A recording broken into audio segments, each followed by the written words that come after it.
you doing? Good. Well, we got some discharge instructions for you. I'm sure you're ready to get home with baby. I've just got some papers to go over with you and just have you sign, and we'll get your wheelchair and get you out of here. Is that sound good? Okay, so in my notes I see you are breastfeeding exclusively. So I just wanted to go a little bit over with that. We have just some complications that could arise. You've got your mastitis. Sometimes it'll present with a fever, very much fullness or engorgement. If you have any kind of discharge coming out of it, could be foul smelling, could be just clear. If you touch them, they feel warm, anything like that that might concern you, continue breastfeeding. There's nothing that can harm the baby with that, so we still want the baby to eat. And also, breastfeeding also kind of helps bring that out, and it can help to ease some of the discomforts. If you do have any of these, contact your primary care physician or your OB, and they can take care of that. That wouldn't be for the pediatrician. Pediatrician's just for babies, so you can contact about that.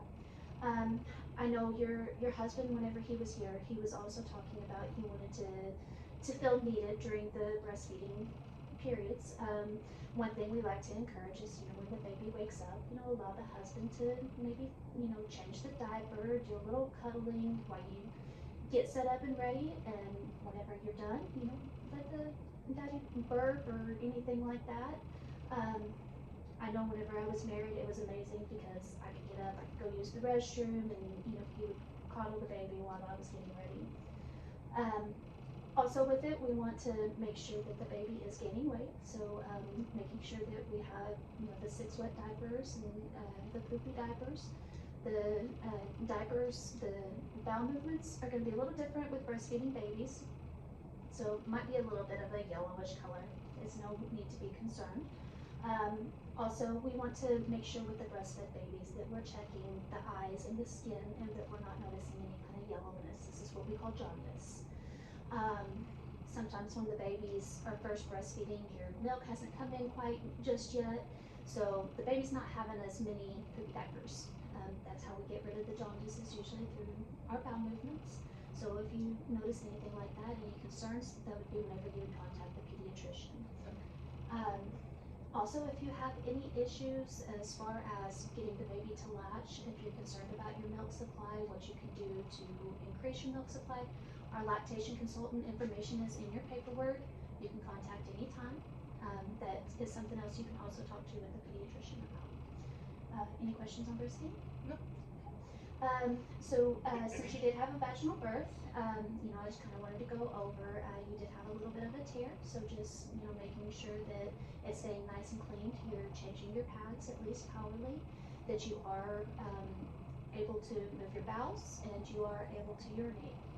If you have any concerns with the amount of discharge that you're having, we like to say if you're filling up a pad every hour and it's just completely saturated, that could be a cause for concern. You want to follow up with your OB on something like that. Like I said, keeping the laceration as clean as possible, using your peri bottle. If you have any issues with burning or stinging or just pain in general, we've got the peri bottle, you've got your spray, you can also do the sitz pad. We do want to refrain from actual bathtub bathing until everything is nice, cleared, and healed up. Like I said, on hydration. Hydration is a very big thing as well, because you want to make sure that you're staying hydrated, both for breastfeeding, healing, all of that. Is there any concerns with the bleeding? No. Okay. Another thing is that we like to kind of go over is your postpartum depression or your baby blues, either one. If you have a history of depression, it could be a little more common with mothers like that, but baby blues usually comes on pretty quickly and usually subsides about 10 days in. If you're noticing that the baby blues is still there, I'd say probably about 6 months, you might want to follow up with your primary care physician and see if there's something they can do. Also, if you feel unsafe in your home, any concerns there, definitely reach out. We don't want anything that can cause harm to you or the baby.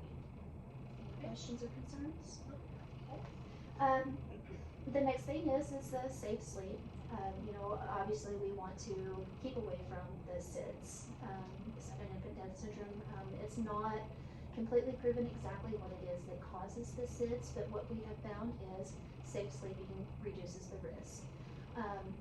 Sleeping on the back, form-fitting nightgown that covers the legs and the feet.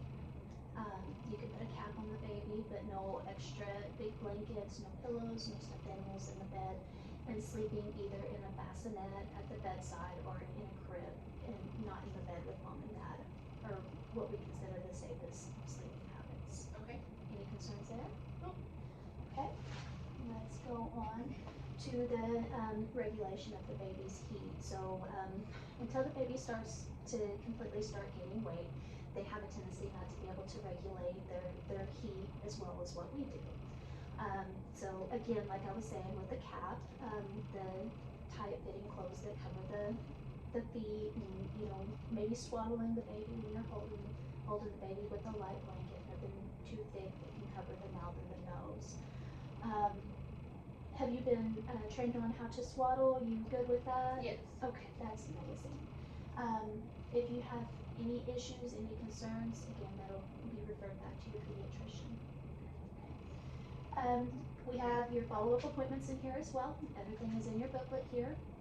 So you will have your follow-up with your pediatrician for the baby, and you'll have your follow-up with your OB for you.